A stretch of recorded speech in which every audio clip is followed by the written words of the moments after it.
Welcome back to Blurry Creatures.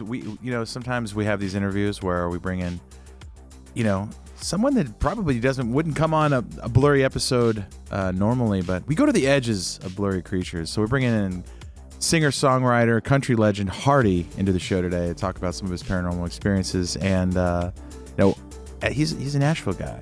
Moved here with a dream. Yeah, I love it. It's fun. He's got some blurry stories, and it's fun to get out of the box a little bit and talk to someone who's in a different, completely different lane. And Hardy's a prolific songwriter, like multiple 3, 4, 5-time songwriter of the year. Yeah. Wrote some of the biggest hits in country music, but super down to earth guy. So this will be a little bit different episode for Blurry Creatures, but we're gonna dive in talking about his stories, talking about collecting artifacts, talking to him about the creative process and God's hand in his life and how he sees everything sort of through that lens in his career. He might even play a song for us, Nate. Yeah, I might even play a song. We may have got him to play Blurry. But hey, if you want to become a member of the podcast, support what we're doing here, blurrycreatures.com/members. You get all access to all kinds of members content and even some exclusive videos. We're rolling out more perks every day. So hit that up, help support the show, help us produce this and make it happen. Let's get Hardy on this one.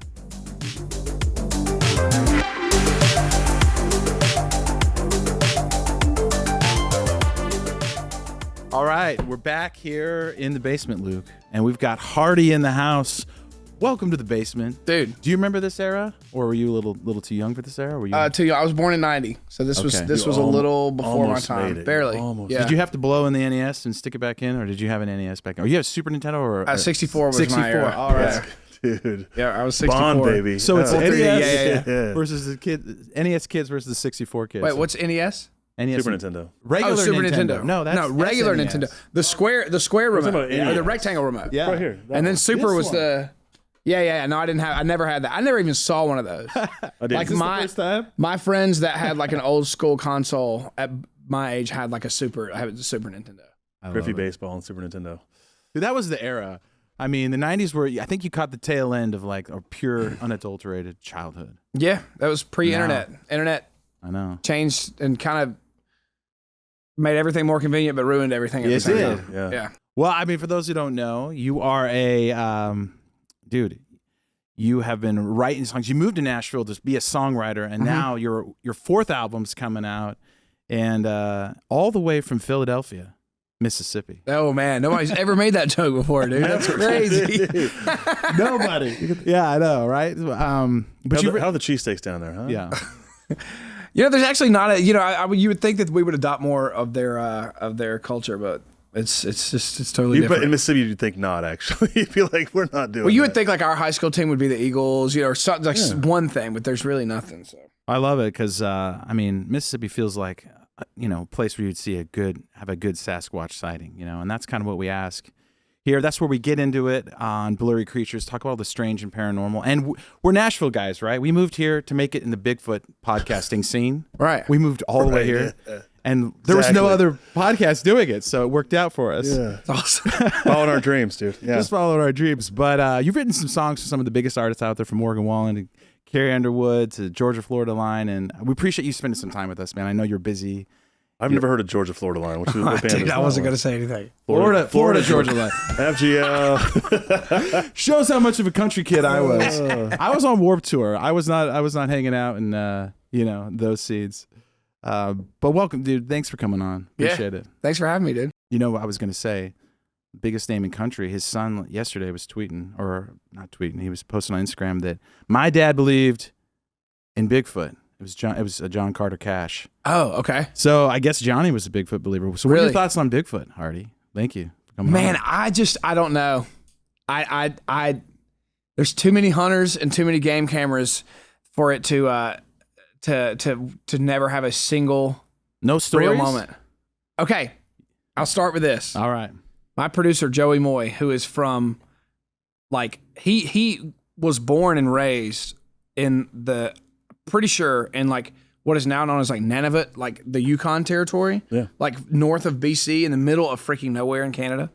And he said that like once a year in his town of like 500 people, that there, guys would, they're, it sounds so like a movie, but I mean, this is the life that he lived. He was like, you'd all be at the bar or wherever, And one old timer would come in there and he would be completely shook and like be like, I've seen bears my whole life. I've seen moose my whole life. I saw something and I could not explain it.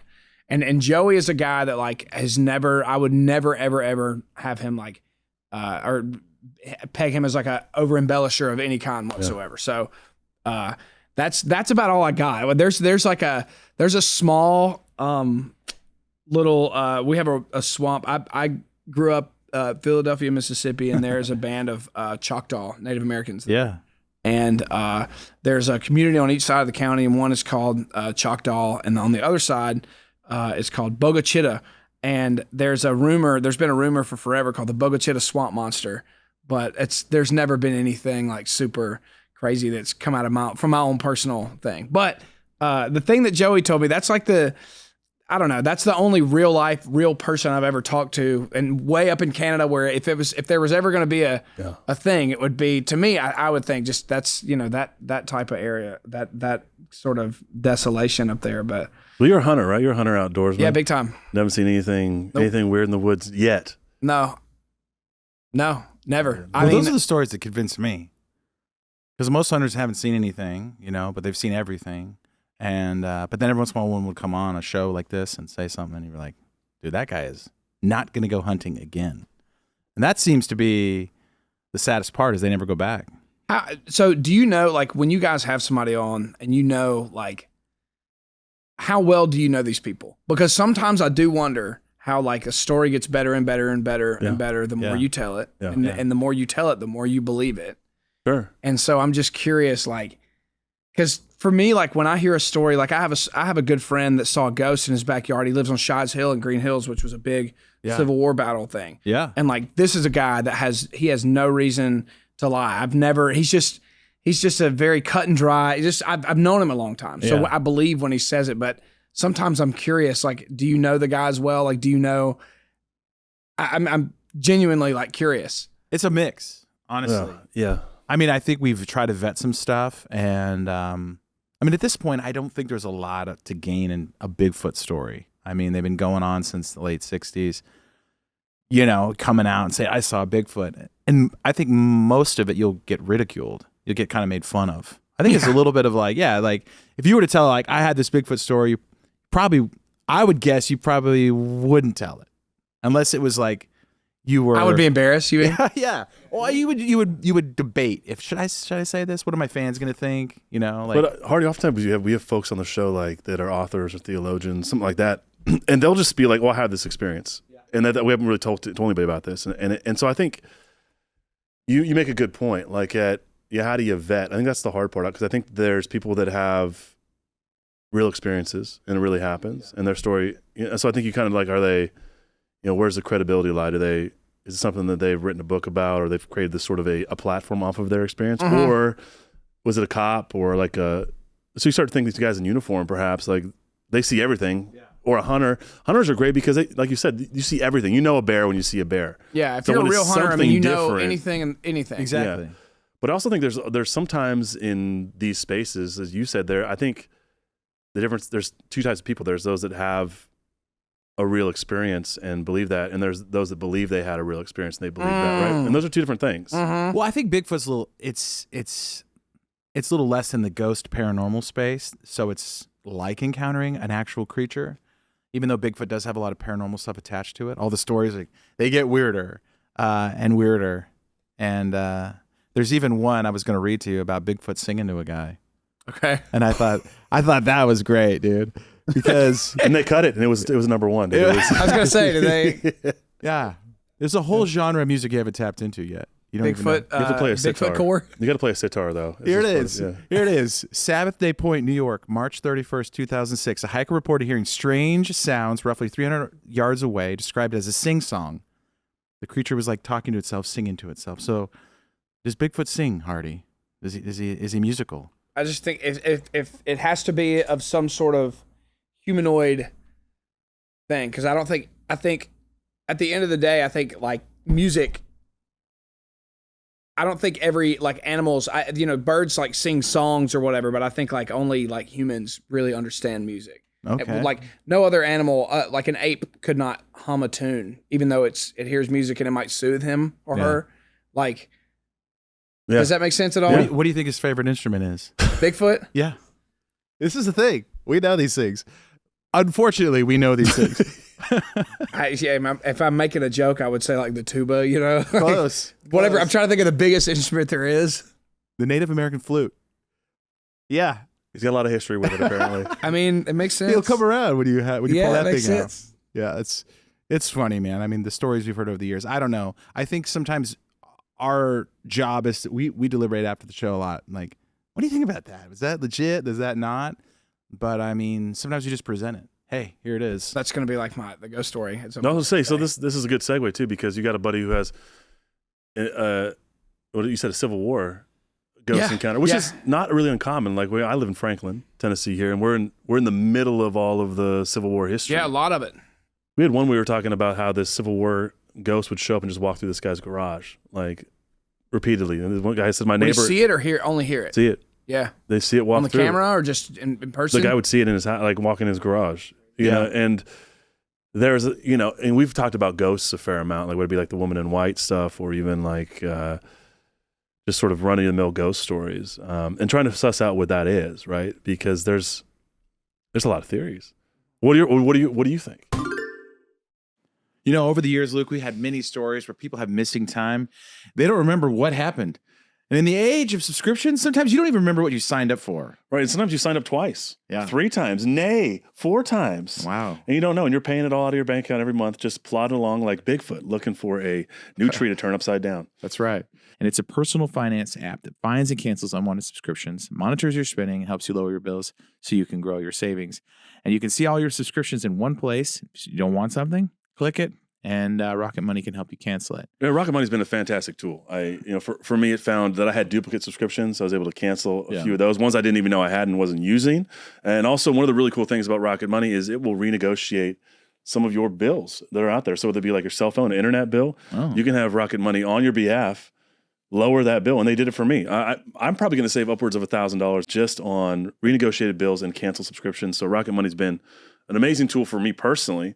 And that's why it's really cool to have them as a sponsor of the show. That's right. That's a lot of extra cash for road trips, going out and finding Bigfoot, or coming to a Blurry Creatures conference, and maybe even get those night vision goggles. And it can also keep you on budget, right? You can see all your subscriptions in one place. If you see something you don't want, you can get rid of it. It gives you a dashboard on your spending. So if you want to tighten that belt, tighten that budget, Rocket Money is a great tool to help you figure out where you're spending each month and how to lower your bills. Rocket Money's 5 million members have saved a total of $500 million in canceled subscriptions, with members saving up to $740 a year when they use all the app's premium features. That's right. Cancel your unwanted subscriptions and reach your financial goals faster with Rocket Money. Download Rocket Money app and enter our show name, Blurry Creatures, in the survey so they know that we sent you. Don't wait. Download the Rocket Money app today and tell them you heard about them from us. I think that science can explain a lot of that kind of stuff, and just that there's so many discoveries that we've made in the last 100 years. Yeah. Radio waves, Right. Even things is like a lot, basically a lot of things that you can't see, but we've discovered, whatever that may be.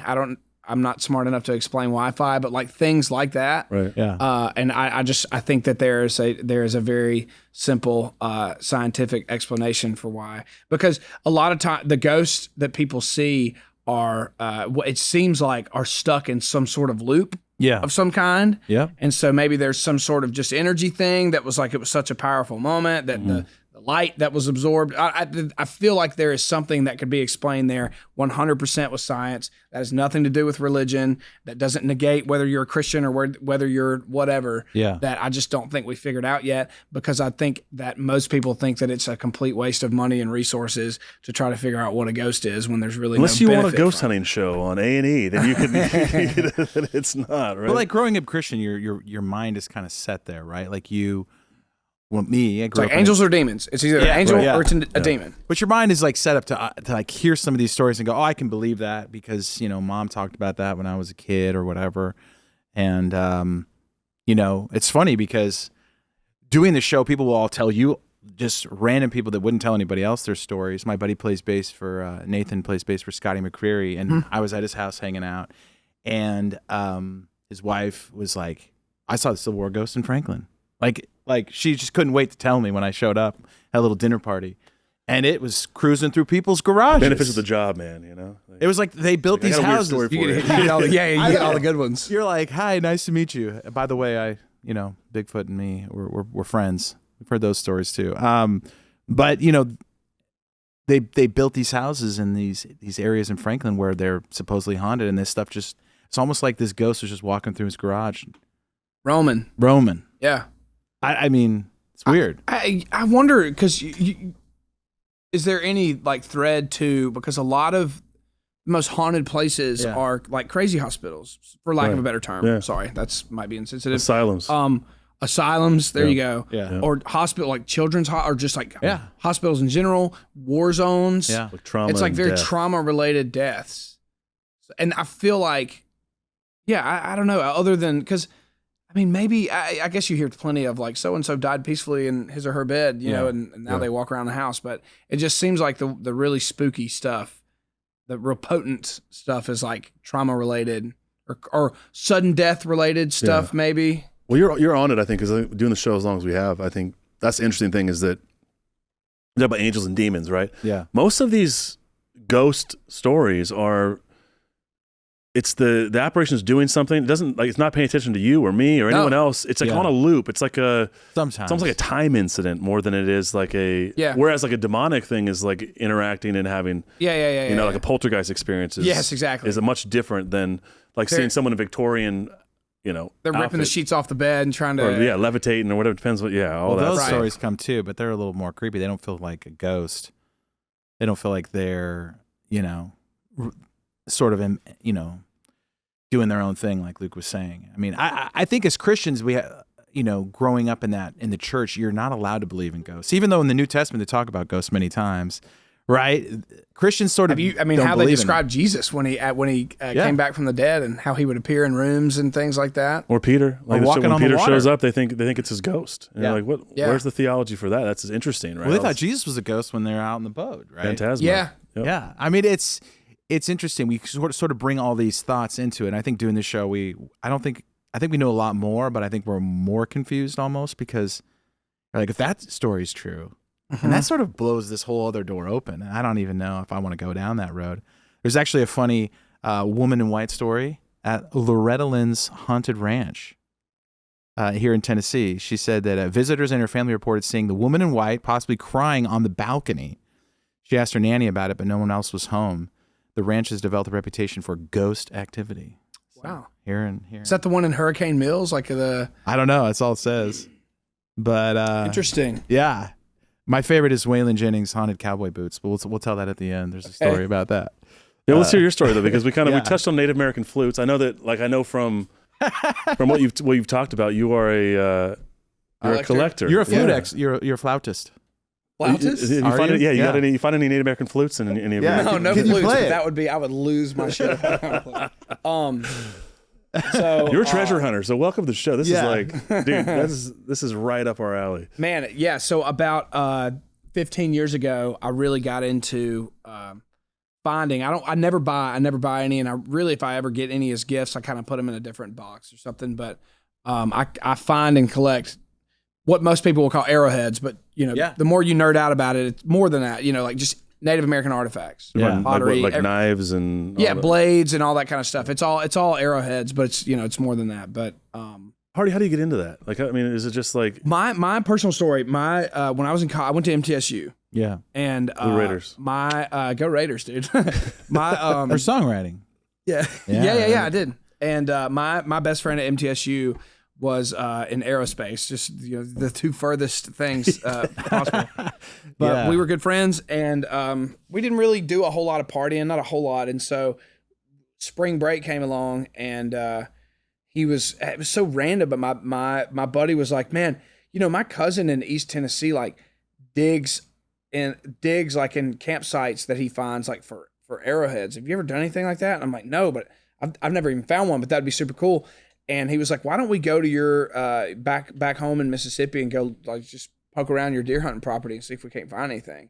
And I was just like, "Sure." And so I called one guy that I knew about that collected, and he was like, "Do you have you got a ditch or a creek that runs through your property? And I was like, yeah. And he was like, just look around in there. Maybe you'll find something. Dude, sure enough, we drove from Nashville to Mississippi, and at like 5 p.m., it was like almost dark, and we drove straight to we call it the camp house. That's where our deer camp is. Went back to this creek, and within 5 minutes, a creek I've walked like a million times. Yeah. But never looked down. You know what I mean? Yeah, my buddy Clay pulls up a really nice arrowhead, and we freak out. I'm like, oh my God, this is so cool. And the next morning we go back, and I found a really good one. And after that, I was just hooked. And so from there on, and now, I look all over the banks of the Cumberland, and, it's really simple. It's just like high ground next to running water. It's kind of typically the thing. So that's how I got into it. And since then, what's your collection look like now? Man, I wish I had a photo. I've got a few hundred, hundreds of broken ones and stuff like that, but a couple hundred, like really, really, really. That's kind of insane. I mean, the population must have been massive. Well, they say at its peak, it was 22 million. Wow. As far as they know. And if you kind of, and now it's 2 million, but let's just say on average from 12,000 years ago to right now, or 12,000 years ago to 500 years ago. So let's just say 11,000 years, that's quite literally like hundreds of millions of people. So when you think about it, I mean, just one Arrowhead and their person. lifespan was 35, 40 years old. So, I mean, if one native made 5,000 or 1,000, arrowheads, and it's like, I mean, there's more than you think. Yeah. That's what I'm saying. I mean, I think the numbers are just off the charts if you can find them. If you can just go out and find one, there has to be. And it is. It's high ground next to water. It's Have you seen the little everywhere. ones? The little birdshot ones? Yeah. I found. Those are I have like 4. Those are an anomaly to me. Yeah, because they're just pecking away at it, just chipping away at it with a little deer bone or something. Is it the little people arrows, you think? Have you heard any stories of little people? I've heard the giants. Okay, there's giants too. The Cherokee little people. Yeah, the Cherokee little people are little miniature people. Do you think they were dwarves? I think that's where we get that mythology from, because there are. But stories. Do you think that they? Do you think that was a genetic thing, even with natives? I have no idea. Luke always makes fun of me that it's my favorite He's got a thing for the little people. Yeah. But we interviewed these guys that have a show called Expanded Perspectives, and they told the story of this hunter that he's friends with the guys. They're bow hunters, right? They go out all the time. He saw them like 2 or 3, right? They had little animal skins on. They're like going through a creek. In North America? Yeah, yes. They're not dwarves though. They're like little full size. And he little lost people it. Allegedly. He basically had a crisis. So they were like proportionally the right size. Yes. Not the right size, but a size. No, they're not like the right little size for size. them, though, right? Who's to say it's right? Yeah. Yeah, it's so bizarre. And this exists in like a lot of the Native American lore as well. So there's like it's not just like it's precedent for it. Yeah. In fact, I fish in Montana, up on the Crow Reservation, and up there they call them duendes, and there's a bunch of old cowboys that run the ranch out there, and they literally tell stories to be like, there's duendes out here and we've seen them. And these are like crusty old. Yeah. They're not saying to keep me from going out. I'm not going on their land. We're just fishing on the Bighorn. And it's so there's this. It's weird. It's this weird cultural thing of these little. I've not heard that one. And there's more nefarious activity associated with them. So you don't seeing them. They like to drink whiskey and they like to steal stuff. Yeah. No, honestly, that's what they tell. You leave them like little trinkets and whiskey, and they. You had no idea what you were going into. I did not expect to hear this. That's the first. But we derailed your story. So sorry. So you were. Oh yeah. Okay. So how long ago was this for when this was happening? 2021, I think, maybe 22. Are you ever out there and then someone recognizes you and they're like, "What are you doing out here? Are you looking for stuff?" One time, recently. Yeah. Because I just have a bass. They thought boat. you were a wrestler, though, right? I've actually gotten that as well too. That's a whole different story. Some girl stopped him and asked him if he was a wrestler, and I thought Luke. No, I did it. I got a COVID back when they were doing this. The girl was like, "Hey, I'm a nurse in like Shelbyville, Tennessee. Do you mind? I heard you're on record for having COVID. Can you do do an interview about your symptoms, yada yada yada?" And when I gave her my name, she was like, "Wait a minute," and I was like, "Oh God, here we go." She was like, "Are you one of the wrestlers?" I was like, "No, I'm not." Like, is my name Jeff? No. Yeah. Okay, so the time was like around it was like May, and this spring, winter and spring, we had a lot of rain, so the river had stayed high, like consistently high for a really long time, like months and months and months. And when it's doing that, it's just slowly carving, inches away from the vertical riverbank, if that makes sense, right? As that water runs, it's just slowly carving that bank away. Yeah, moving the dirt. Yeah. So we had a few. So there's a number that's like a sweet spot to walk the river. And it's like 20 is too high, but there's like there's a little website, and you just me and my buddies will be like, hey, it's looking good right now. But there's a number that's that's a spot where it's like low enough that you can walk it and you're not climbing through trees and stuff, which is like almost not even worth it. Yeah. So long story short, my buddy texts me and he's like, hey, the river is projected in like 2 days to drop for the first time in, like 4 months. And that's usually pretty prime, because you're like, if you can beat everybody out there, there's a handful of other arrowhead hunters. Yeah. It's like, if you can beat everybody out there, you can, you will hit the mother lode. You'll have a really great day. So anyway, long story short, we get out there. My buddy's a songwriter. So we're both kind of late getting out there that day, and the time hadn't changed yet. I remember that. So we get out there, we hit a couple banks, we find a couple things, and then we hit this last bank. And I put the bank, like the boat, right in the middle. And my friend goes this way, and I go this way. And I walk down here, and I find a few things, and I get back to the boat. And he comes back, and his eyes are like, he's like, dude, you got to come down here and see this. And so I follow him down the bank that he went, and we look up. And this is actually a really great example. So if you look at that wall, that's like the color of dirt. It's like brown, and then it just in an instance goes to the color of like that black curtain or whatever, just that black space right there. And it was just an entire campsite of like burned fires that was just pouring out of the bank. How deep is it? It was probably 8 feet, probably close to that. 8 feet of black dirt? Yeah. Just a wall of black dirt that was like 8 feet tall and probably, I don't know, 20 feet wide. Wow. And it was just like animal bones, like small bones, that were old enough to be like, I wouldn't say petrified, because that's too long, but like flint, broken arrowheads, broken pieces of pottery. Like, it's just a campsite that's just pouring out. And we were the first people to ever find it, because that river had, we had walked that bank 100 times, but we had never seen that because it had not been kind of carved out of the bank yet. So long story short, we start looking around and we realize that there's stuff laying everywhere. The main thing, there was this giant log, and we flipped over this log, and under the log was like 4 or 5 arrowheads. It was so random. But anyway, so we were like, holy crap, this is crazy. Took some stuff. It got dark. We went home. The first weird thing that started happening was my truck, which was like at the time like 2 years old. It was 2 years old. I used to live in Jolton, which is like north of town. Yeah. And I had an actual cabin in the woods, and you go through this little gate, and it was way off in the woods. Yeah. My driveway was like a half a mile long. It was awesome. My truck alarm started going off in the middle of the night, like every single night. And there was no need to, but I would lock my truck. And if you lock your truck, the way that mine was set, if you locked the truck and tried to get out from the inside, like if you were to put like a kid in there, like, not like a kid in there, but you know what I mean? Safely secure a child in the truck, and they try to get out. Parking lot and leave them while you go in the store. Yeah. When it's really in the middle of summer. It's terrible. It is terrible. But so I would wake up at like 2 or 3 in the morning, and be like, dang, my truck alarm's going off. So I would turn that off, and that happened for a couple weeks. I woke up one morning, and so I lived in like an A-frame house, like a cabin like this, right? The master bedroom was like, you walked up the stairs, it kind of followed the wall, and the master bedroom was the only room upstairs, and there was no door to the master. So like if somebody turned a light on downstairs, it would light up the whole bedroom, if that makes sense. It was a single bedroom house pretty much. So I woke up one morning, and every light was on downstairs, and I didn't really think anything about it, but I was like, I didn't leave every light on. And then there was one morning that every one of my countertop appliances were unplugged.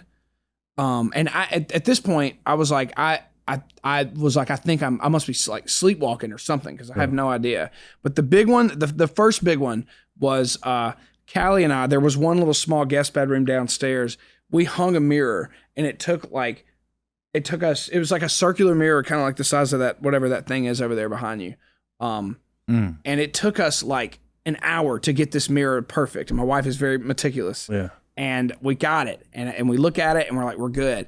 And we wake up the next morning and there's a giant scratch across this entire mirror. Like across the entire mirror. And Callie goes in there and she was like, what's going on? So that happened. We had a window open one night. And then one night we're laying in bed watching Yellowstone and we heard a commotion downstairs. And Callie was like, what was that? And I was like, it sounded like one of the chairs just got scooted out from our kitchen table.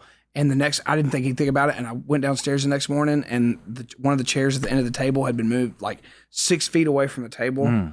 How old is this house? The house itself was built in the 80s. So it wasn't that old. Okay. But you had, previous to this, you had nothing. No, I had lived there for like a year, almost a year. So there are 80s ghosts. Are there? Yeah. It's a good band name. That would be a good one, dude. It was stuff like all the time. Like stuff started happening a lot. And just little things or whatever it may be, or a light. We would be laying in bed and like a light downstairs would like turn on and turn off. And, you know, just my wife is like freaking things. out. Just random little things. And when I told her I was coming on this podcast today, she was like, you have to tell this part because apparently I had forgotten to tell this part. But she was the first one that was like, hey, I'm getting weird vibes. Like there's something going on in this house. And I denied it for like a really long time. I don't know why I didn't, whatever. And so we weren't married then. We were just dating and she lived in town. And so she quit staying with me because it freaked her out like really bad. And sometimes I would have to leave early and go into town and do work. And she's like, I don't like being here alone, the whole vibe. So a lot of weird stuff that we just was kind of just like, you didn't know if it was electrical or like if it was whatever. It was a lot of stuff except for the chair. The chair was kind of legit, but so the scratch on the mirror. You're like, how does that happen? Well, yeah, exactly. But there was one week that I woke up at 2:59 or 3 a.m. on the dot every single night for like 4 or 5 days in a row, and I would wake up and I would check my phone and it would literally be 2:58, 2:59, or 3 o'clock every single morning, and I would go back to sleep and not think about it. At the time, I didn't think anything about it, but looking ahead, I feel like something was making a noise in my house and that it was waking me up. I wasn't just like waking up out of nowhere. But I woke up the last morning at 3 o'clock on the dot and I was in a complete sweat. And I was just woke up in this like anxiety, like I feel extremely uncomfortable. And I turned and put my feet on the side of the bed and I turned my lamp on. Something jumped from the A-frame balcony so detailed that when it put, like this won't do it, but when you put pressure on it, it creaked. And then there was like a 2-second pause and then boom, and the floor of my house, like the whole house, it was like something was sitting on my balcony and it jumped to the floor and I heard it run through my house. And I flipped every light on in my house and I grabbed my gun and I went through my entire house and there was not a door open. There was not a window open, everything. And I was shook. It screwed me up for a while. It was the biggest adrenaline rush I've ever had in my life. Do you think that was there when you showed up? So I think, I personally think that that like potent campsite artifact situation. I don't know how to explain it, but I think I brought something home. Oh, okay. Because a hitchhiker. I do because we get back in my boat, we drive home. I put my boat on the trailer, and then my truck alarm. This is all after the fact, but I'm like, man, my truck alarm went off for like a week, and then nothing weird was happening in my house, and then the weird stuff started happening like in my house. And anyway, I don't know. That's what I credit to. So did you have the artifact in the truck? You think? Maybe, and didn't even think about it. Did you bring it in the house? I totally did. I still have it technically. Did it just stop? It's outside. How did this whole thing? How does this episode stop? I called Callie the next day and I was like, "Hey, I had something like kind of screwed up happen last night, and now I'm kind of scared." And her family had some sort of someone that was, I don't know what you'd call a medium or whatever, and they were like, if you just buy some sage and you sage every window and every corner and you go in there with intention, and she and I felt like idiots because like she Amazoned the sage to her apartment, and then we're driving out to Jolted, and I'm like, am I about to just like talk to a ghost or something? And she was like, you have to go in there and tell it to leave, like respectfully tell it to leave, and yada, yada, yada. And man, we did that. We saged the windows, every doorway, and I was very intentional. I was like, I don't know if I have something of yours. If I do, I promise I treat it with respect, but you're in our home and it's time for you to leave, and yada, yada, yada. And man, not a peep after that. Nothing. Nothing. So it worked. I was never like a true believer, and I also didn't see anything. Like I only heard stuff, and then like weird stuff happened. But it was the most. I mean, it that made me a believer in something that we can't see, whatever that means. I mean, obviously, you're hanging out backstage, talking to a lot of people. Do you feel like there's some like paranormal stories or like a belief in this stuff in like the music industry? I mean, obviously, there's a lot of conspiracy theories about how the music industry works and other things. Are people open to talk about this stuff? Or yeah, I am. I don't think the Illuminati, as far as I'm concerned, the Illuminati is real. Hooper went there right away, and we were well, I feel like that's the one. I mean, Morgan Wallen is one of my best friends, and if anybody were going to be, if anybody going to be considered to be in it at this point in their career, it's him, and that's silly. Now being in the industry, and I don't. There's not a Wizard of Oz behind the curtain that's like controlling the thing, and the people just. There are record execs and managers that recognize trends very well, and they can kind of see history repeat itself and be like, this kid, this girl, this guy, whatever is going to be the next big thing. Sure. And then they are, and I think that's all there is to it. What about the biggest story about this from Mississippi, Robert Johnson? You know, right? I mean, what do you think about that? I don't know, because like I truly, I'm like a realist in this way. Like, was that guy an over embellisher? Like, that's my only thing. It's like, I understand he came back like the next day and was like really good at guitar, but I don't know. I have a hard time believing, like that was a real thing. Do you think that there are people that make deals like that, like Faustian deals with demons of the devil? Because you hear, I mean, this is not a super common, but like there's a common trope, especially in like hip hop. But also there's like crazy things like the Bob Dylan quote. Are you familiar with what Bob Dylan said? Let me pull this up. He had a lyric in one of his songs that said, "It's a destiny thing. I made a bargain a long time ago and I'm holding up my end." He was interviewed about this one point, and they asked who he made the bargain with, and Dylan replied, "With the chief commander of this earth and the world we can't see." Ah, that's weird. It's weird, right? Yeah, it's weird. Weird. I just don't know. Do you think that like there's? I mean, obviously there's all the shock rock. And we were talking about metal pre-roll, like where people cosplay some like devil worshiping and stuff and that kind of stuff. But there's probably a real side to a lot of that as well, in my opinion, at least. Doing this long enough, you're in the industry, but then maybe not that industry for sure. But do you think there's perhaps people do make deals? No, I really don't, man. No? I don't think so at all. I think all that is just gets the people talking, and I don't believe it. Yeah. I mean, these people are already, like, I mean. Well, you've been there at the beginning of a lot of people's careers. So you've known these people, you've been friends with these guys, and in your own career as well. It's like, I mean, I get that. I went through the music business myself, and I didn't see anything super strange. But you always wondered at the top echelons behind some closed doors, maybe. But I mean. But I didn't see anything. I know some of those people too, and they might do some weird stuff and, go to some parties that are questionable, do some questionable things, but I just don't think that there's any sort of, I don't think that there is some demonic force or the devil that is like, if you make music that is secular and that drives people away from Jesus, I'll give you everything in the world, whatever that may be. Yeah. Which, cause like why else? What would be the intention of signing a deal with the devil if the devil's not having them use their talent for bad, right? I mean, that's kind of the thing. I will never believe that in a dream, or that somebody walked into a room they were told to walk in and there sat the devil, and that they made the deal. I just don't.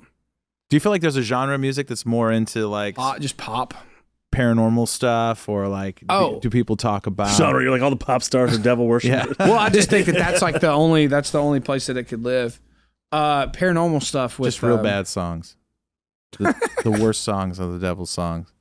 Well, okay, I will say if there was a country or like Americana would be the only one, because I feel like 9 times out of 10, like a lot of pop people are from very, not always, but a lot of times from like very suburban, or, they're from just very cookie cutter places that are not very old. And I feel like people in the country space and in that Americana space, which are kind of conjoined now, grew up in smaller towns, a lot older properties, a lot older whatever hospitals and this and that and the other. So I feel like if there's ever a space for it, it's here. Anyone told you any stories like backstage and like hearing things like, or is your ghost story is that the one that everyone talks about? It's one of them, but the one of my buddy who's a songwriter, he's a really successful songwriter, and that one it's not very long, but he lives on Shies Hill, or used to, and if you Google it, that was a big battle because it was the biggest hill south of town. You could see a long way. And man, he was laying in his hammock and said that he saw a dude on kind of his wood line on just like a beeline up the hill, and to the point where he like put his hands up and was like gonna yell at a guy for like walking through his yard. Yeah, and said that the guy just sort of just disappeared up into the trees, and he was like, I just saw a freaking ghost. Yeah. He was like, It was just like, I saw a ghost. I just saw, and he said he was he said it was actually in Union garb, like the gray fit or whatever.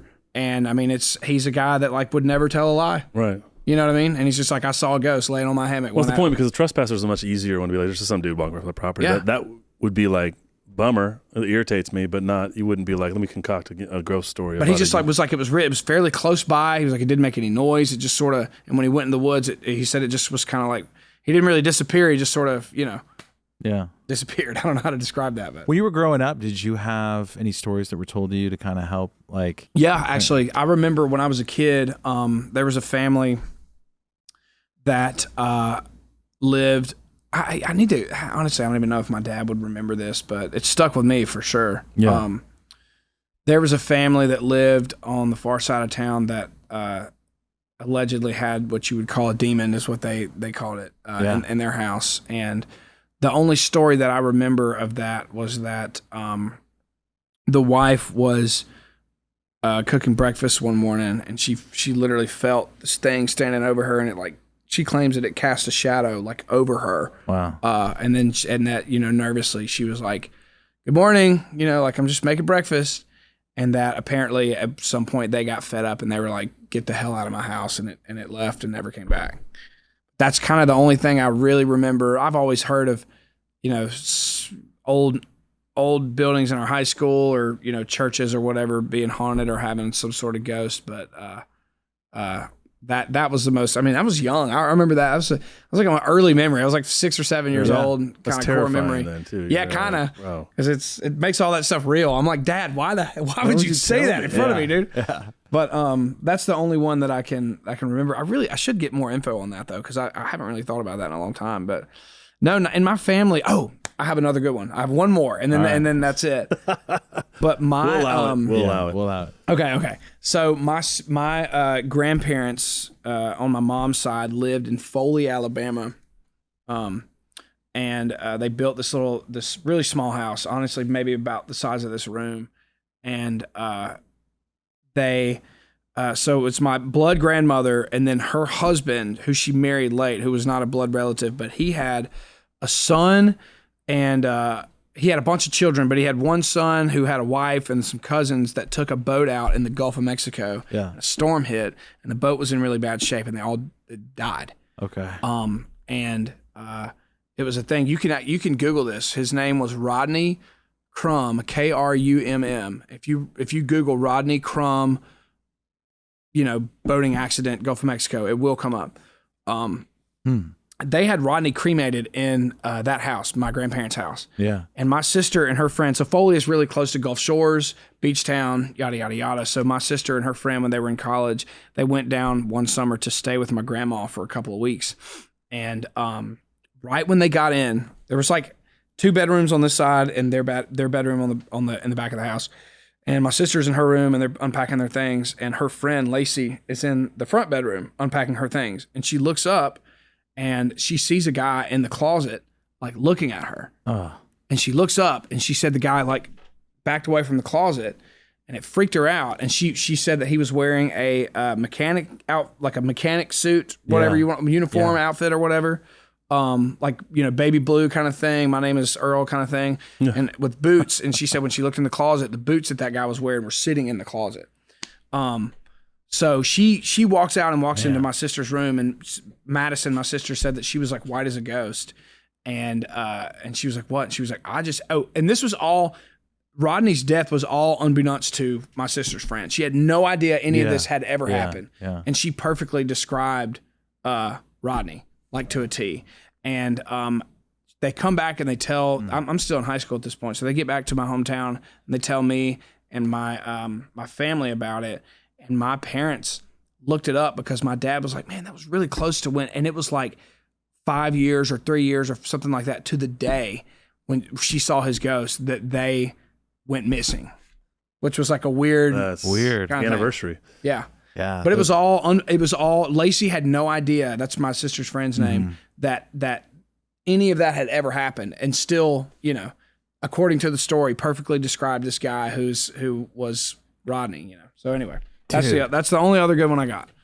I mean, it's interesting how long it takes sometimes, you have these experiences. I had a similar story down the street. This family would leave and they'd come home in their closet. All the clothes would always be thrown to the ground every time they would come home. And so they didn't know what to do. And they knew my parents went to church. So they came over and they were like, hey, come pray over in the closet. So they did. And then the clothes never got thrown around. Do you know why? I've heard a theory about closet stuff. Yeah, I don't know. I don't have no idea. That they would that could be a joke in some other Apparently old houses, I don't know if it was an old house, but old houses would they would make the wood in their closet be like pine, even if the rest of their house was built out of something else, because it made the clothes smell good. Oh, interesting. And especially I thought it was cedar a lot, right? It could be cedar. It could be cedar. Well, that's anti-moth. And bugs. Yeah. So I think it is cedar. Okay. But if there were too many clothes in a closet, that the ghost would throw it out to let the cedar sort of do its thing or whatever. And I've heard that story a bunch of different times. And apparently that's a pretty decent explanation. Your dad is just a cheap husband. He's just like, get rid of these. I'm going to start throwing my wife's clothes. She has so many clothes. I'm just going to start throwing them in the floor and be like, I didn't do that. Well, I think maybe we should get rid of them. Maybe they're haunted. This ghost is still in the closet. Because I think the reason most people are skeptical is they don't have any of those stories. I mean, and then flash forward to you in your adult life, you're living in a haunted house, and you keep rationalizing, saying, "Oh, well, maybe I left the lights on. Maybe I'm sleepwalking." Electrical issues, yeah. And I think for us, it took us a long time to even believe some of the stuff we would hear, like alien stuff, and it's like. And I think because we all come into these stories with sort of this preconceived idea of what can exist, sort of all that stuff shapes the way that we can hear these things. And I don't know, something about just providing a podcast platform, people kind of open up and they're like, oh, I have this one story, but I can't tell that to anywhere else in my life. Nobody will believe me. I just think it's interesting how long it takes people to kind of accept and believe their own stories and what's out there. I mean, and now, flash forward to today, it's almost like we have disclosure happening. What do you think about all that? That the government's saying that their stuff, whistleblowers are trying to say they got craft and we got craft, non-human bodies. biologics. Yeah. What do you think? What do you think's coming, Artie? What John saw in Revelation, and how much of that can be translated into not all of it, and I don't know it as well as I used to know it. Yeah. But just beings that come from the sky and just things of that nature. I don't think that there's anything wrong with ruling out or ruling in alien activity. Yeah. We don't know anything. We only know what we know.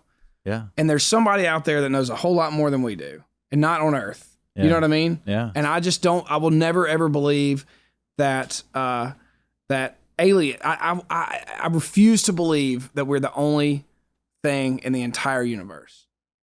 And I think that can perfectly align with what you believe as a Christian. Yeah. Sure. Through science and just, So I think it's coming, man.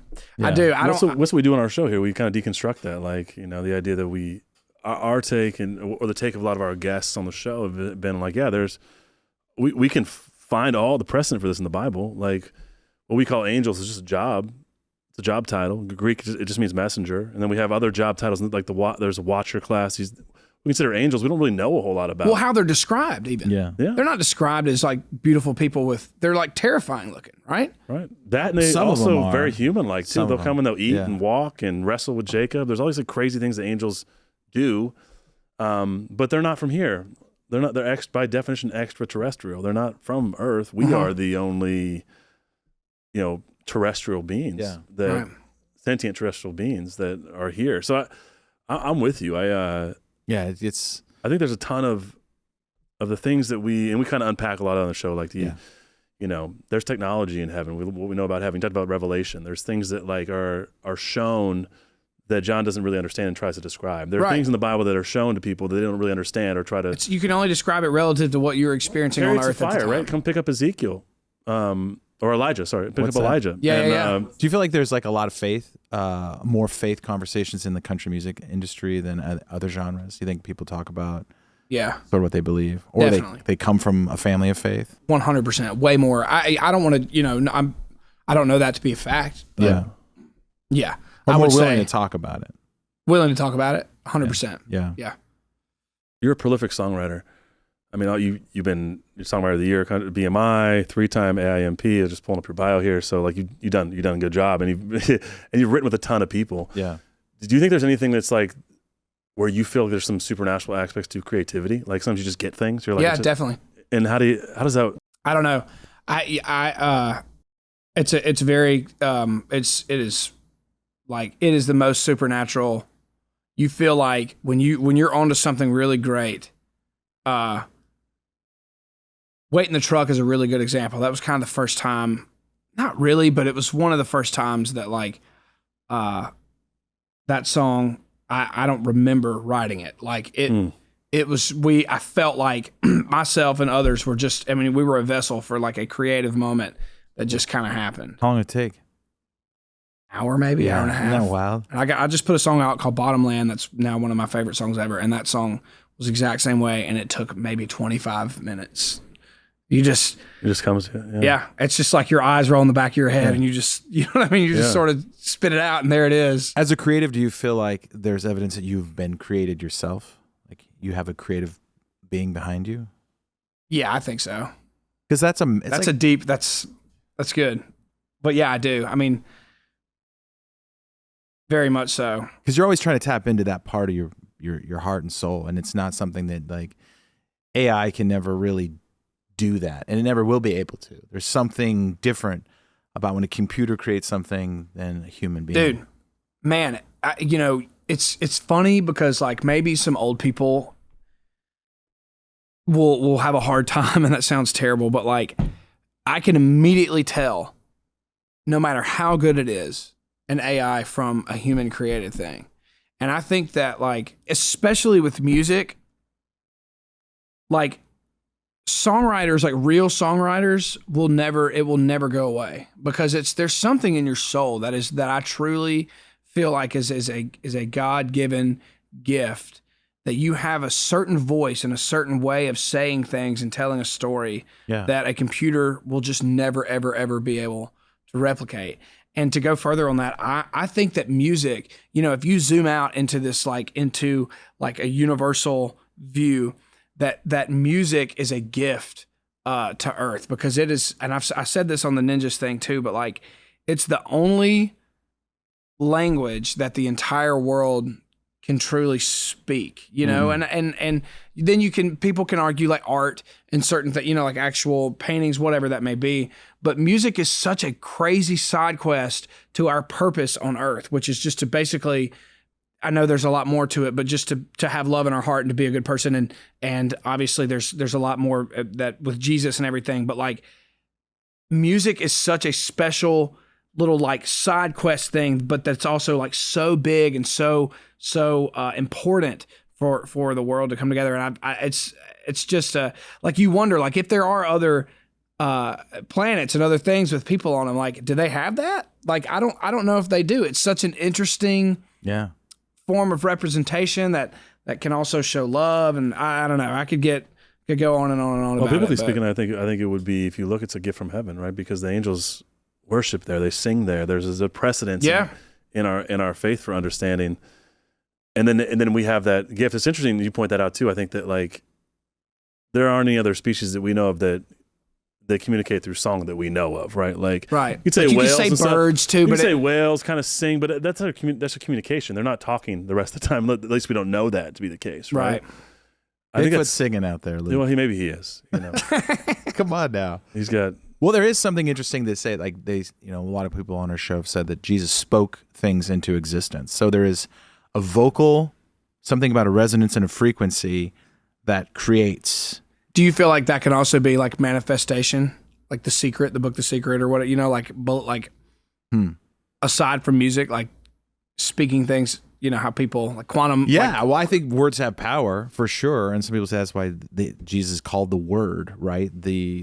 I don't know. I'm not smart enough to get into the theology of that, but I'm just saying, like, there's something about when it all comes together with music and the spoken word, but in a singing style, it's when you hear it, and you immediately can get 10,000 people all into like one mood. It's crazy. I mean, you look at the worst Christian worship scene. Sometimes I have this dilemma because it feels like, are they the artist being worshipped, or is the God of the universe being worshipped here, right? And it's so easy to hijack one of those two because the lyrics you're singing are very powerful, and you're going to tune into those versus a song that you write, which is a story, and it's kind of a parable. It's true, but it's not true. I'm sure you have some true songs, obviously, that but especially it's like Johnny Cash never killed a man in Reno, right? Yeah, That's yeah. It's a story, and to me, it feels more authentic because you're not like trying to kind of hijack a message and make it your own. Sure. It's harder to do, that's for sure.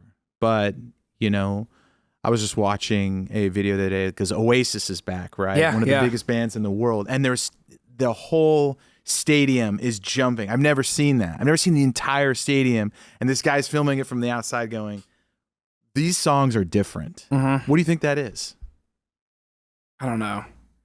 There's just songs throughout time that do that. But I think it's just a gift that is God-given, but I don't know. I just don't. Music is such a different thing that it's just so hard to explain, like how people get it and understand it more. And some are still good, but not as good as some people that are great at it. Yeah, I know. And all that. It's weird. Where do you see it going with AI? Because this is a big thing now, right? There are AI bands on Spotify now that they've said, oh, this is an AI band, and they've got, a million, they're getting 1 million plays, right? Yeah. Like, where do you see this going? Because all of a sudden you've got, it doesn't matter the arts in general, film, design, art, it's a weird time. Music is now, we have machine learning machines that are replicating or creating, but really just sort of just borrowing and then creating. But where do you think this goes for? I mean, this is what you do, right? For music, so this is what we do too. Like, what point are they going to have computers asking better questions than us knuckleheads up here? Like they'll actually know the name of bands. Well, they might. I don't know. I think that touring is going to be fine because people are going to want to pay to see the person and not the band. Yeah. Thank God. And I think that kind of what I was talking about earlier. I think that it is the people that I'm in fear of being in danger are the musicians, like in the studio, because AI is so good at just like the app Suno that you can just be like, make a so-and-so rock song about blah, blah, blah, blah, blah. And the lyrics are never right. It's just not right. And you can tell, like I was saying, that a person, not yet, right? But the music is pretty good. And any musician in the studio would be like, no, it's got a blah, blah, blah. But like Joe Blow doesn't know that. You know what I mean? Like he's going to hear the music from an AI thing and be like, yeah, that sounds just like, whatever Creed or whatever thing that you want it to sound like, they can make it sound pretty close. The machines could never. They could never. You're right. I'm sorry I said that. But I still think for Blasphemy. the songwriters, like the people that write the song and they have the idea and they write the lyric and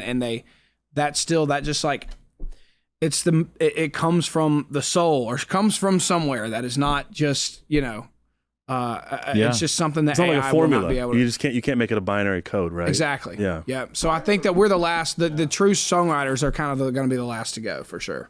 I mean, it's hard because I think what it does is it picks off the little guy. 100% in a way. Because the little guys are the ones like, you got to scrap a long time to get to where you're at, and I know what that's like. I mean, it took us 2.5, 3 years of just grinding out, playing for 20 kids before you play for 500, and then you play for 1,000, and then you get on that big tour. it's all the little guys are going to get sort of hit. Yeah, it's scary. It's a time of uncertainty. What's the most scary is that it can be stopped. Like there's somebody that can just pull the plug out, and we can just let creative people and people that want to have jobs sort of in the arts. I feel like there's in every facet, but kind of the thing I'd live in, like you said, with fashion and whatever else it may be, graphic design and stuff like that. Like let people just have those jobs, but it's apparently, or that's just not the world we live in. There's somebody making a ton of money, and that's just the way it is. But yeah, what are some moments in like your career where you felt like you had the crowd in a moment? I know a lot of shows feel like it's a Wednesday night or a Thursday night. It's just not the same as those moments when you're like, I had a few, that I can remember, but when's the moments, like some top 5 moments where you felt like, man, there's something just beyond me happening right now? Man, some of the best, I mean, it's all depends on like where we are. And, I'm very thankful. Our show is really kind of rowdy, and so like our crowds are usually pretty rowdy. So it's you could put out a workout tape. You know what I mean? You could sell that thing. The Richard Simmons of rock and roll and country music. Dude, right? Yeah. But I would say Jim Bob like Kai Bo. This is with Hardy. It's actually a great idea. I'll take 10%. Come on. At the merch table. My number one moment that I love to tell is I signed my record deal in 2018. Yeah. And pretty much immediately went on tour with Morgan Wallen, who back then was playing anywhere from 500 to 1,000 cap rooms, which was nothing, obviously, compared to what he's doing now. Sure. And he brought me on tour, and I opened for him from November to like March. And then I played this festival at 2 p.m. and I played this other festival at 3 p.m. and da-da-da-da-da-da. And then I played a festival in Chicago called Lake Shake. And at this point, I had about 8 songs out. And we played, there's the main stage and then there's the tent, Yeah. And we played the tent at like, 5 p.m. And it was before that day, I still, because I had only done festivals and like opener slots, had no idea where I stood within the community of the people. And that was the day, that day changed everything, because we went on and there was like 6,000 people in this tent, and they knew every word to every song. And it was a moment, it was a turning point for me where I was like, okay, I feel that there is like no turning back. This is and that's not necessarily answering your question of like, that those moments where you never want to leave, but I am so blessed and thankful that like I have a lot of those, and like we have a lot of really great shows, and so sometimes they run together, but that's a moment that I could live in for forever, because I was like, because until then it feels like a job, and then all of a sudden, and you're like, do we suck? I don't know. Like my Instagram following is going up, and like my streams are doing well, but like touring is everything, and it's like, is this going to work? Is this not going to work? Yeah. And we went from like having a few people in the front row of some festivals knowing a couple songs to like playing that tent of people that was like pouring out of the sides. And the Hardy chant is kind of a thing, and that is Lake Shake, Chicago was like where it was actually born, and it was right before we went on stage. It's just the most hypest thing I've ever experienced in my life. Yeah. And that was a moment where I knew, I was like, okay, this is what I'm here to do. Like I thought for the longest time I was just going to be a songwriter, but like this is a moment that like I'll never forget, and that one stuck with me. What's the first moment you've been like in the room and someone's singing your song or a song you wrote, and they don't know you're there, and you're like, it's all on like maybe at a restaurant or something, and you're like, someone's singing along. Oh man, to like something you wrote, something you birthed and put in the world. Yeah, I was actually throwing my bags. One of my favorite ones was early on. There was my first song I ever put out was Rednecker, and I was putting my bags in my golf bag in the back of my truck at McCabe. I was leaving McCabe with my buddies. And some dude pulled in a big old jacked up truck, just blaring Rednecker, dude, and drove right by me and didn't see me. And I just threw my bags and got in the truck. And that was a moment where I was like, damn, that was pretty cool. Like that was the first time that I had ever heard my own voice. But man, the coolest moment that I have and this wasn't like in the wild thing, but Up Down, which was Morgan Wallen's first number one, was my first number one as a songwriter. And long story short, I had been on the road with Florida Georgia Line, and they had me out for quite some time, and I had been writing songs and this and that. Still hadn't had any real traction, but they were sort of giving me a shot. But I was still like, on paper, I was like a nobody. And nobody knew who I really was as a songwriter. Mm-hmm. You know, I had nothing to show for my any of the. I might be writing with some cool people, but I had no cuts. I had no success. And basically, over the course of a couple months, Morgan he recorded Up Down, and then I caught word that Tyler and Brian, the FGL, was going to feature on it. Yeah. And so it was a very hopeful point in my life. And I'll never forget, I was on the road one time, and Tyler texted me, said, "Hey, come to my bus. I got to show you something." And so I get on his bus, and there sits Tyler, Brian, and Nelly, and me. And I'm just some barefoot idiot songwriter kid that, you know, has nothing going on. And I'm just like, what am I doing here?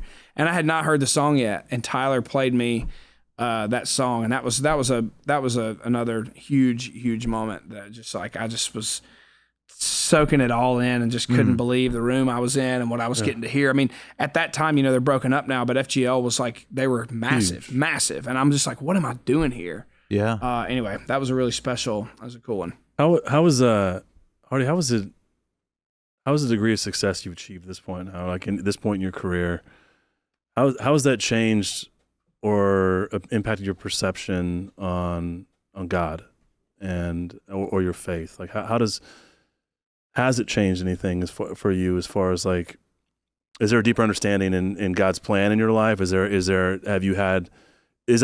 anything there, like, where, you know, you climb the mountain and maybe you think about things differently or look at things differently? Yeah, definitely. I mean, gosh, sometimes it's hard to pinpoint, but my purpose, my biggest thing is that and kind of through therapy and just a lot of, there's a lot that I've had to come to term, like, I don't know how to explain it, but that I've had to learn that I'm like very blessed to have been given a gift, and I need to know that I need to use that. I don't always, but it's hard to use that for good a lot of times. But man, with my faith, it's different because you know, the one thing that sort of put me on the rocks with a lot of my faith was early on when I started traveling and I started meeting a lot of people that were really good people, and they were a lot better people than people I went to church with. Sure. But these people necessarily didn't have a relationship with God. Right. And that threw me for a loop for a really long time, and I feel like I went way over here and was just like, let me rethink a lot of things. Because and the thing that I've come to, I think, is that I mean, it just the reality is, it is the small town that I grew up in. There's a lot of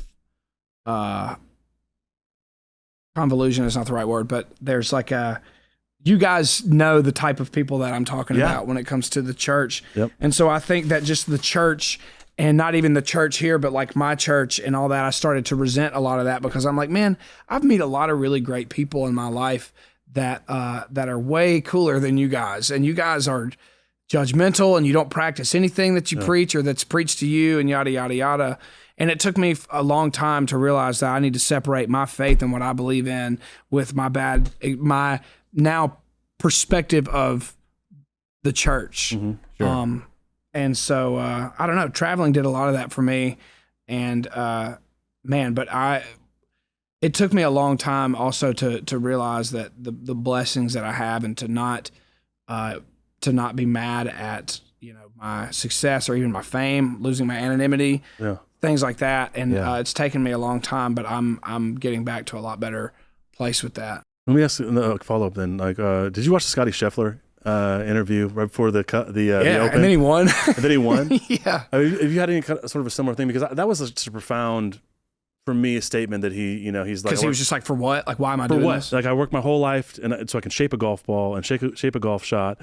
And it doesn't mean I don't want to be the best at what I do, but, you know, 2 hours after I win, it's like, what's next? Like, this isn't, what matters is like, he said it was his faith and his relationship with his wife and his kid is a singular child. Mm-hmm.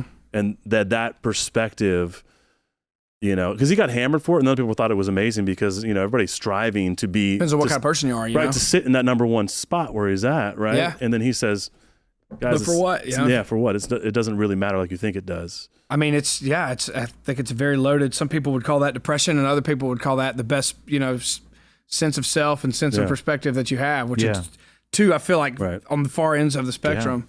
Yeah. Man, I think that if that's his perspective and he uses his and his reasoning is to be just a good person and to be a good Christian and to be a family man, then I support it fully. It's different than Trent Reznor with 9 Inch Nails doing an interview and saying like, none of this matters. I'm going to die in in 10 years. It's a crash and burn lifestyle. That's not what Scotty's saying, right? Yeah. I think it's great.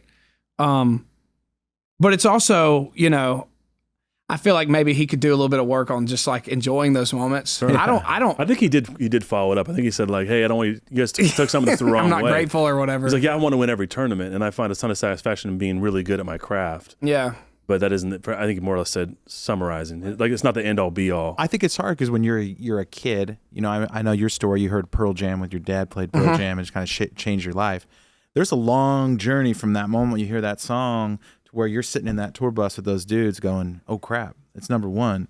But then it happens. So your whole life you've been dreaming of that moment, right? Yeah. You go to school to be a songwriter. It's not like, I think that's what makes you a personable guy that was willing to come on a show like us, because you have a long journey. You have a long story. It's not just like one day you woke up, you're a rich kid, your dad puts you in front of the right guys, pays the money, and then you have a career. Yeah. You pulled yourself up from the swamps and literally. Man, I feel, literally. Yeah. I feel like I have just always kind of had nothing to lose when it comes to my career and stuff. So, and that makes me, it makes me appreciate it more. I moved to Nashville, on a whim. I made like a one day decision and spoke to my parents and was just like, can I give this a shot? And, but I didn't, I loved music, but I didn't move here with this great anticipation of being a star and but it's just sort of, it was my process, very similar to what you're saying, is it was just so like tiny steps. I don't know. I'm just always just happy to be here, man. I pride myself in not being a diva.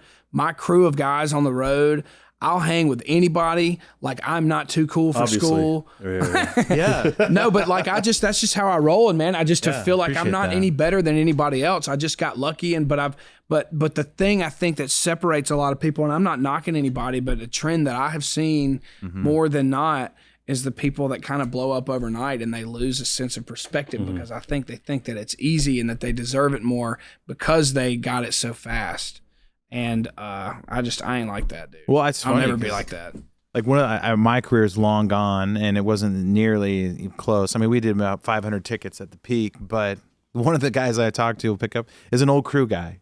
He will still talk. I mean, it's like the people that are at the bottom who work in the music. Those are like actually your real friends in these industries. And maybe another guy that booked us a couple of times because he loved our band. And it's funny how after it's all said and done, after you win the Masters or you get the Grammy Award, and then your career's done, who's still around? Who's still hanging out?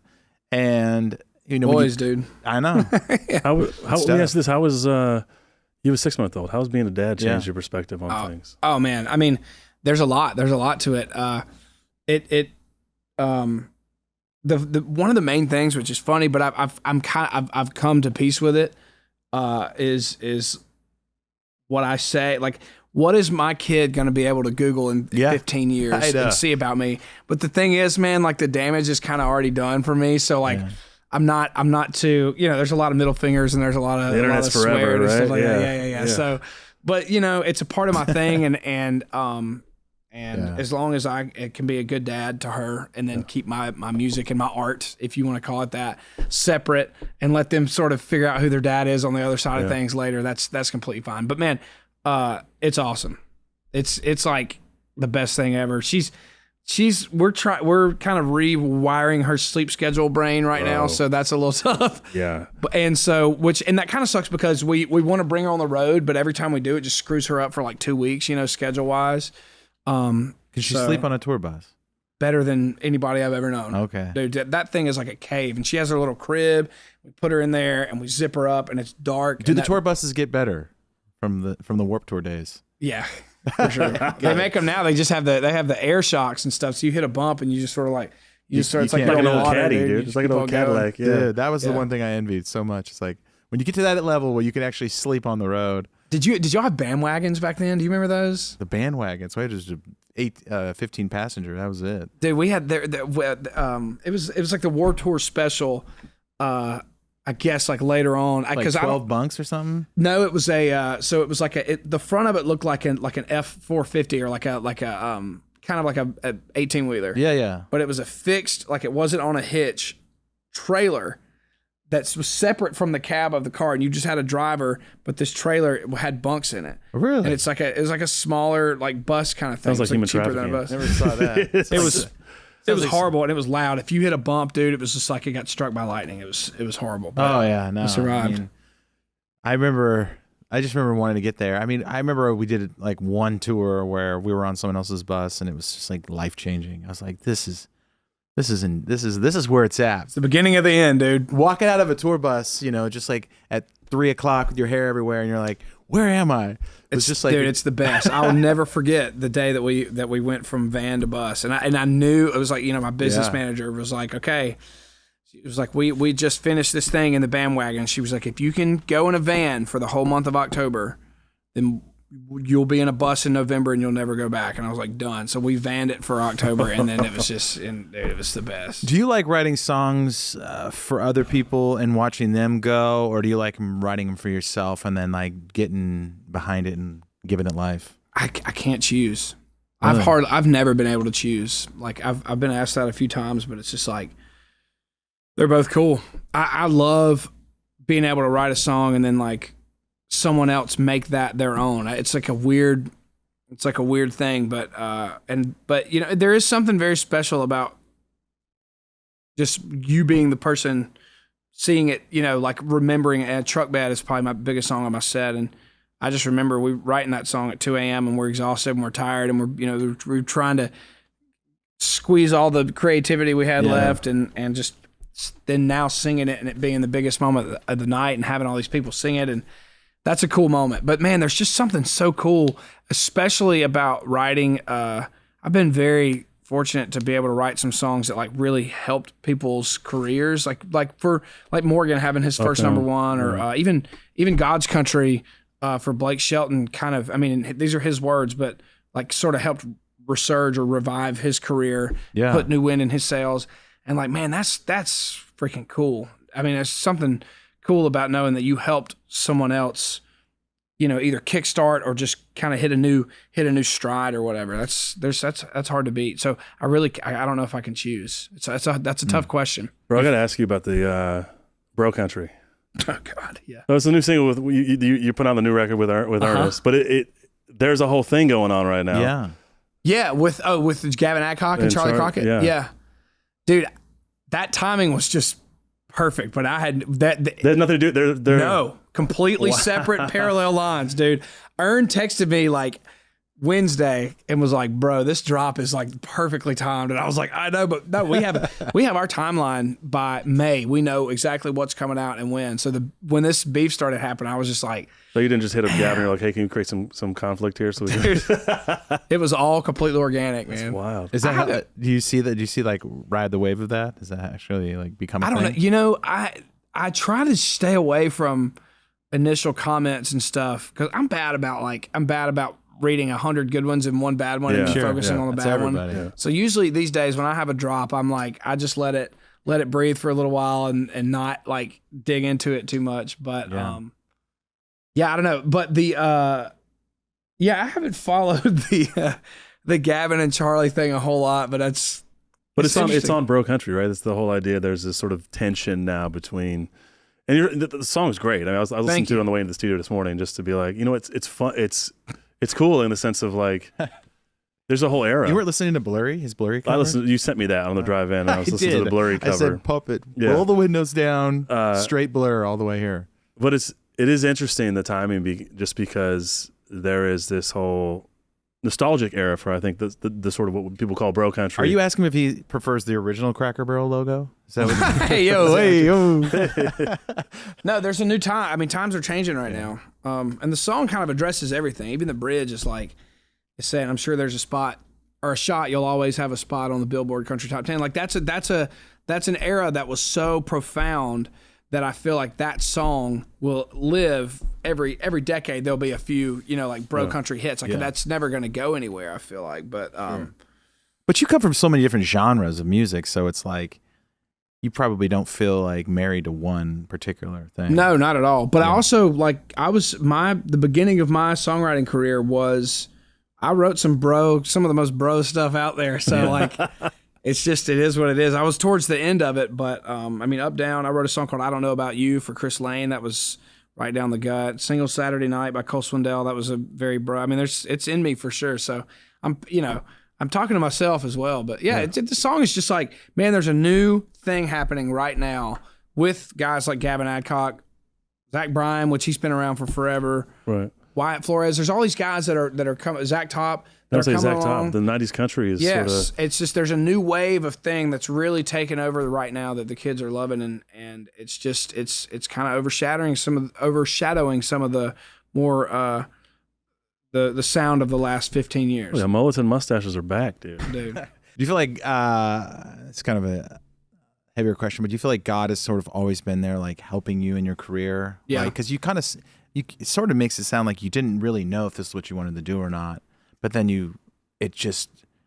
some guys grind so hard. They want to do it so bad. It's everything they want. There's like, for every Taylor Swift, there's 10,000 little blonde girls playing guitar that just dream. Yeah. And you're like, it's just never going to happen. Yeah. You can't break that news. So I'm like, dude, it's not going to happen. Yeah. But, no, I definitely do. I mean, dude, I tell people all the time, it's a reason that I have faith is because like I have just like had so many opportunities fall into my lap that are unexplainable. You know what I mean? Yeah.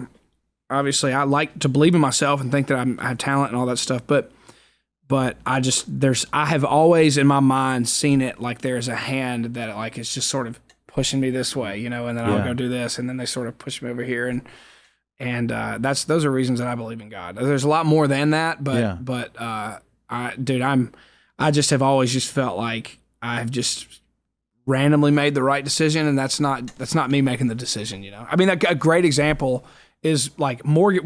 The first time I wrote with Morgan, he had one song that had peaked at like number 30 on the chart, and my publisher called me and was like, "Hey, this Morgan Wallen kid, big loud, brand new artist. You want to write with him?" And I was like, "Sure." And at that point in my career, I was if it wasn't somebody that I like. I was turning things down occasionally. You know what I mean? Yeah. It wasn't like and all I mean by that is like, I was like, yeah, I'll write with him. I think he's cool.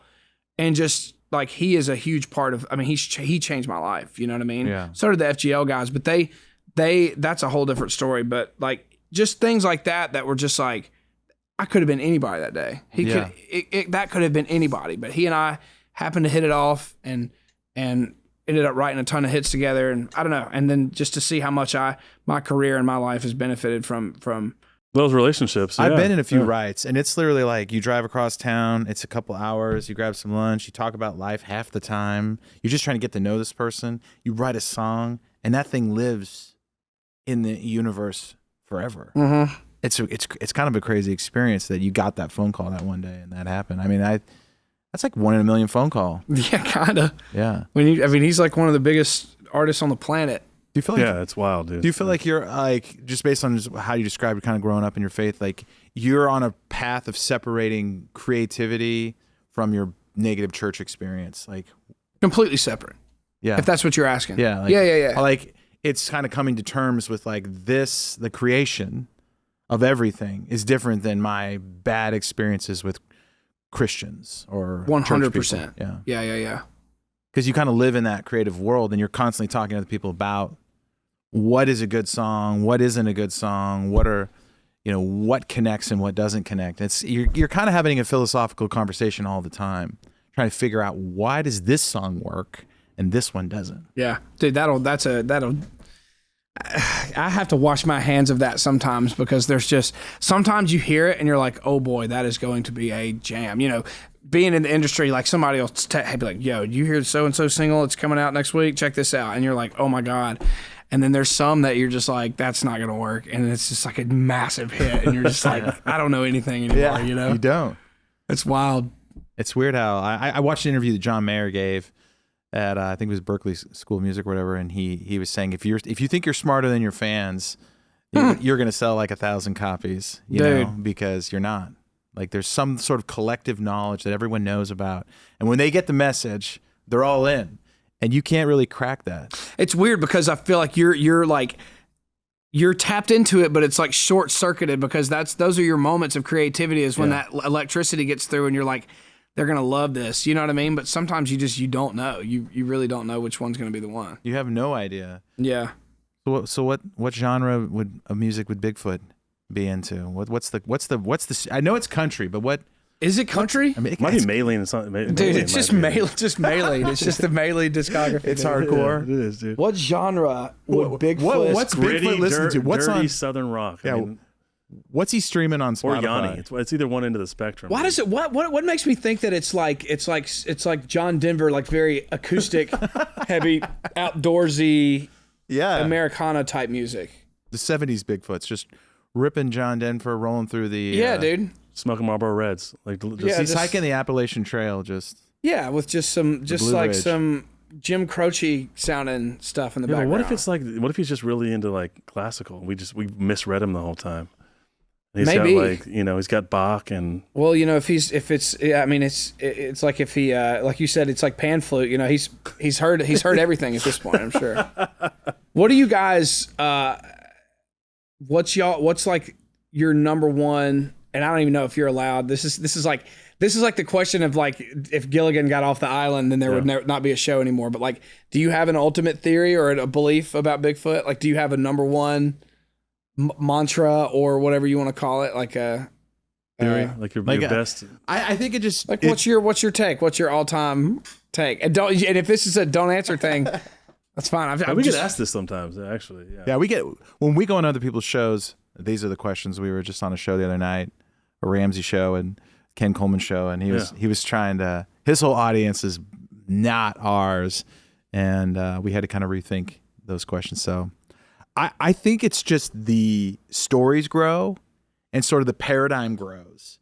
You don't really get an answer, but you don't think that it's an easy answer, if that makes sense. It's harder to like answer the question of what you really think Bigfoot is, because kind of throw all the bizarreness in there, like the telepathic communication people have with this thing. Mm-hmm. You're like, what is that? That's not an animal. It's not a bear. That's not an undiscovered primate. But that's been that's in different stories too. Like that's in Mothman stuff. Oh yeah. Where they're like, and then I realized that we never spoke words, like kind of thing. Yeah. That's why I'm more and more. It's about the supernatural aspect, because obviously there's footprints, and like famously in our show, like Dr. Michael Heiser said, if just one of those stories is true, bust the paradigm. Yeah. So you'd have to believe that everyone is faking all of the footprints and everything, and every story is.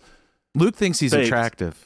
He's very attractive. It's hot. He's like a hairy Brad Pitt out there, dude. Just glistening in the sun. That's your favorite story. We had some lady on that told us a story about how she pulled up in a boat and there was this like beautiful Bigfoot on the shore, like hair glistening, just jacked, dude. It was like it was like starting to venture into like some sort of this erotic story. And you're like, this is getting too weird.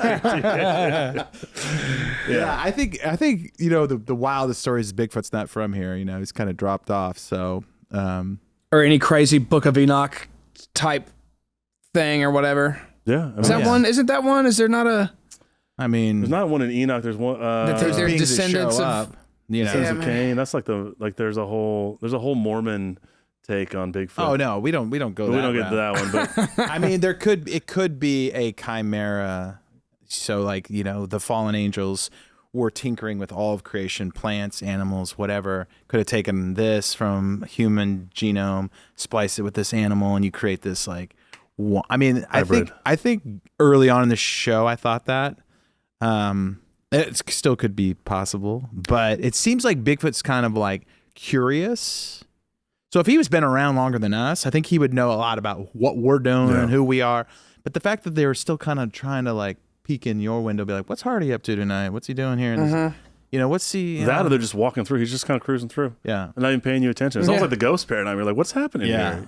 Like so the sort of the personality doesn't lend to those theories. But I don't know. What do I know? I mean, dude, I think the biggest thing is like if Bigfoot is real, then he's got to have some sort of superpower, supernatural thing, because the History Channel could just have a TV show where they scan every single square inch of Canada with a thermal thing until they find him. That's not that hard to do. Yeah. Right. If we really wanted to do it. Yeah. And then Gilligan gets off the island. Though, 100%. Well, yeah. Then you got an answer. Yeah, he's way smarter than that, and I think, in some ways, I think we like it to stay in the mystery realm. Yeah, but there's for so sure. many blurry creatures, so it's like once we figure this out, maybe they kill one, pull it out of the woods or whatever, and they have. There's so many stories where the guys have shot him and killed him and this and that, and Men in Black show up and all the things. Who's the blurriest person in the country music industry? Who's the artist that's super into these rabbit holes and is actually way into the weird stuff? Other than you, of course. Present company excluded. Who do you think? Oh, man. Who do you think's weirder than you? I don't know, bro. Rednecker than you, right? Yeah. Like, who would you be talking to backstage about all this stuff versus some people you couldn't talk about this stuff with?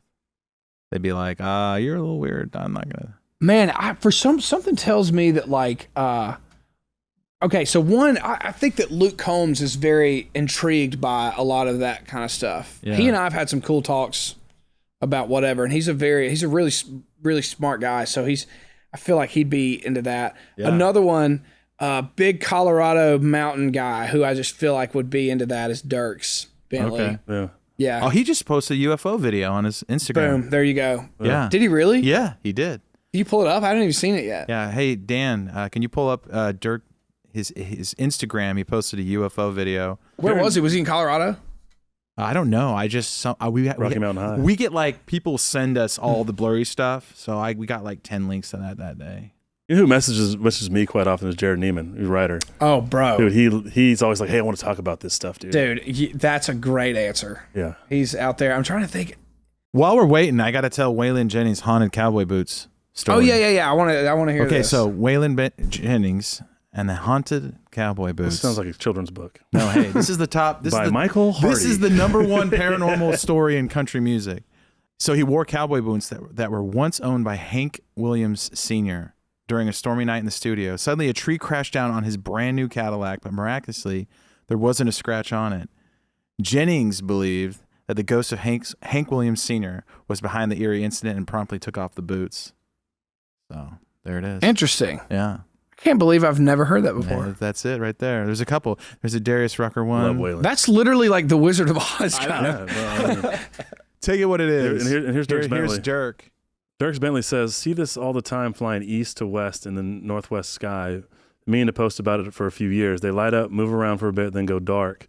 Appear to be 70,000 feet, but then they stay in the exact same spot when you fly across the entire country." Yeah, because he flies. Space. Not satellites, not Starlink, and not meteors.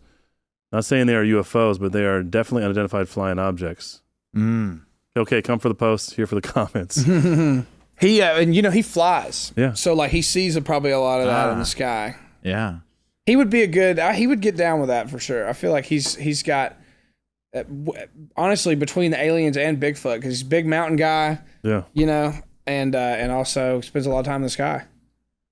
I'm trying to think. I wish I had a better answer, but like a kind of a layup is like Billy Ray Cyrus. Yeah. He would be down with that for sure. He's a little crazy. Yeah. So everyone wants to know: are any blurry lyrics, anything strange, anything paranormal, weird, and wild in your lyrics, or is it coming?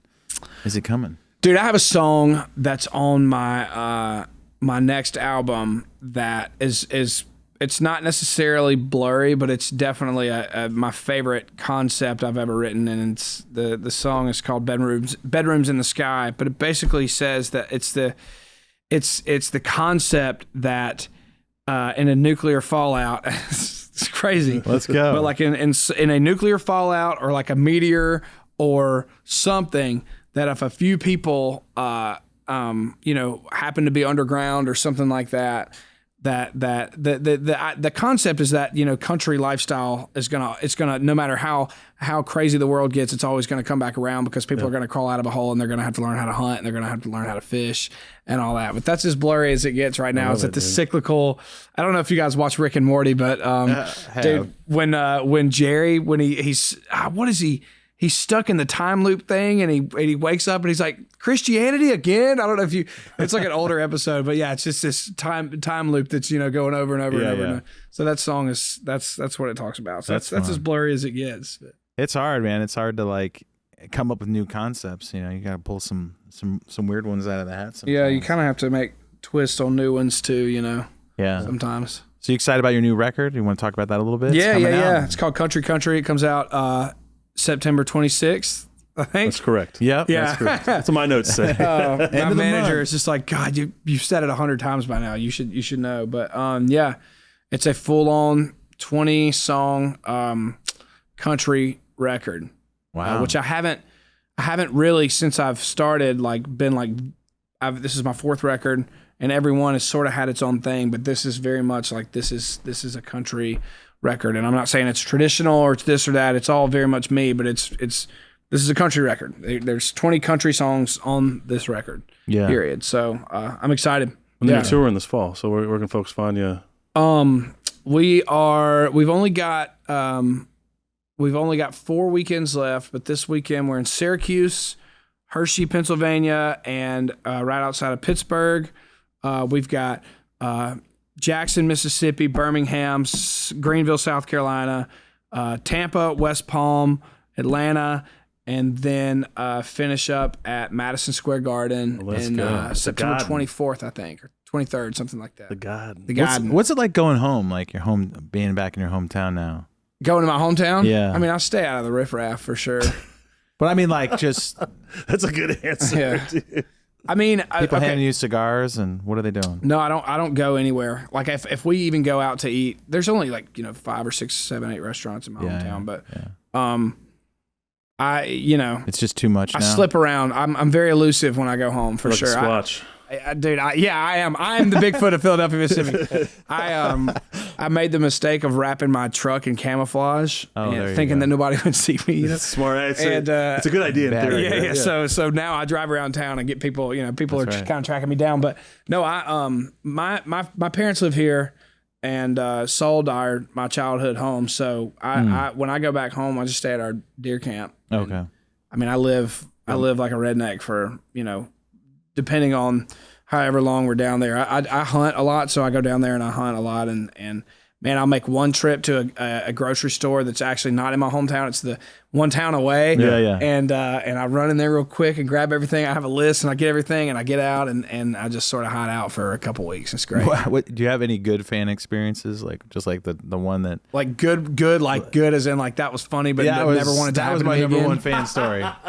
There's a lot of like autograph fans that honestly just sort of piss me off and are very pushy and kind of very rude eBay and fans. Entitled. Yeah. That's always kind of a thing. And like I flew to a wedding in New York.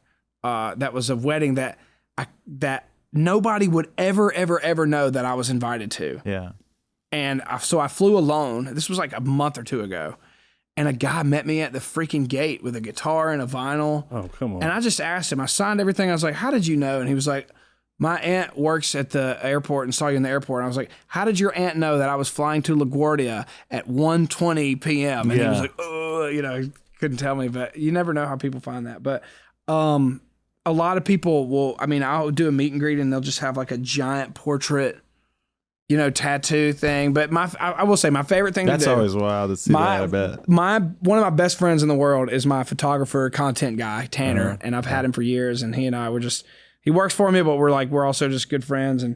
And our favorite thing to do, I'm just going to be straight up, is make fun of people for botching their first impression with me, if that makes sense. Just like the most awkward. It is so funny because there was one guy at a meet and greet and he was like, the band Georgia how's it Florida googin'? line? How's it goggin'? And it's just like people that just completely fumble their words and then turn around and bump into something, and just knock something over. It's like our favorite thing to do, and there's a lot of that. So that's fun. That's fun stuff.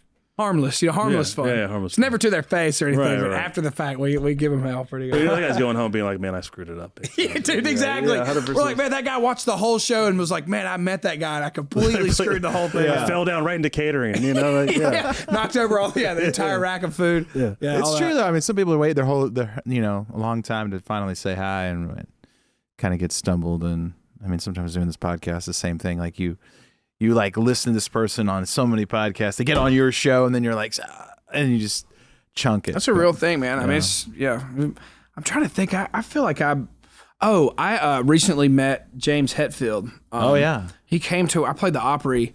And so you had that moment, dude. I did, and after he came in our green room and we chatted for a little bit, and then he left, and I just like turned to my band and I was like, "That was bad, wasn't it?" And they were like, "Dude, you would not shut up. Like you needed to quit talking." I just kind of went into overdrive or whatever. I got to redeem the next night that they played, and then I got to see him again and redeem myself. I was a lot more chill the second time, but it happens, man. I love those stories. I was watching one. The drummer of Sum 41 was talking about when he met Oasis the other day on his channel, and he just walked up to Liam, I think one of the guys, and just walked up to him and gave him hell right from the beginning, and then did something else. And it's just like these funny stories when you're the guy behind the scenes, but you're the guy that people they're paid to be there, and yet you're having your own experience. Yeah, dude, it's humbling, man. It's awesome. It is. I love it. To Michael Jordan, you're like, I don't know what to do with myself. Yeah. It's funny who the people that you end up being starstruck by and who you don't, though, because it hits you like you don't see it coming. You know what I mean? Like sometimes you meet somebody and you're just like, oh, they were super cool. Like I never would have ever thought that I would not be starstruck. And then some people, it's like a wave comes over you and you're like when I met Wes Borland with Limp Bizkit, and I had the same thing. And he was right before he went on stage, so he was in full like costume. And I just was like, it happens, man. It's kind of whoever you listened to when you were a kid. Exactly. Way before you got into this. 100%. Yeah. Like I could meet Celine Dion and just not, what I mean? It just wouldn't affect me. But yeah, you never know. It could be some indie rock band that nobody had ever heard of, and you meet the drummer and you just freak out or something. Yeah, I'm trying to.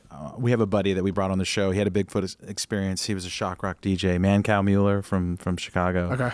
And he's good friends with Billy Corgan. I'm like, can you get Billy on the show? I'd love it, because Billy has a shapeshifter story that he tells. Oh, no way. And I was like, I would definitely be like, instantly just stuttering every word and couldn't talk to that guy. But he seems kind of unapproachable too. I don't know that. But it's hard to tell with some of those guys, because some of the guys that are super hard on stage are actually the easiest to talk to. Yeah. And you're like, this is so weird. And then they're not super introverted off stage. I mean, it's always the comedians that are always the super introverted ones, and you're like, you're nothing like you are on stage. Yes, comedians. There's some of them that are exactly the same, but there's a lot of them that you're like, how are you this boring or like shy? Yeah, it is. Yeah.